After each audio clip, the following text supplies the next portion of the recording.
ভগবান কৃষ্ণচন্দ্র যজ্ঞ সমাপ্ত হবার পর পূর্ণ আহুতি দেবার পর এবার হোমানলের চারিপাশে ঘুরে ঘুরে জলের ঝাড়ি নিয়ে প্রভু যখন ঘুরছে মায়ের ক্রন্দন তার কানে এলো, দাদা আমি আর থাকতে পারছি না, আমার মা এসেছে দাঁড়িয়ে তাকে প্রহার করছে, আমাকে যেতে হবে।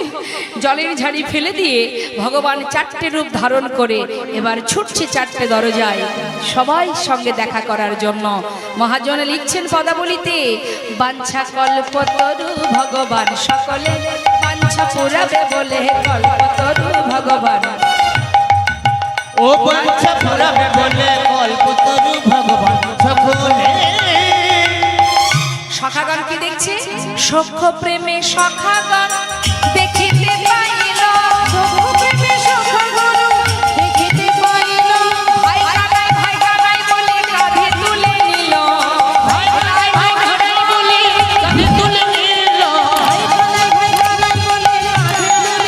বাঞ্ছা কল্পতরু ভগবান সকলে বাঞ্ছা পুরাবে বলে কল্পতরু ভগবান সকলে।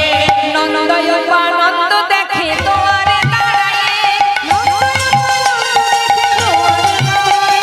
প্রাণগোবিন্দ আসে দুটি বাধা, ওই না প্রাণগোবিন্দ ওই প্রাণগোবিন্দ আছে দুটি বাধা লয়ে, ওই না প্রাণগোবিন্দ আছে দুটি বাধা লয়ে, বাঞ্ছা কল্পতরু ভগবান সকলে পুরাবে বলে কল্পতরু ভগবান।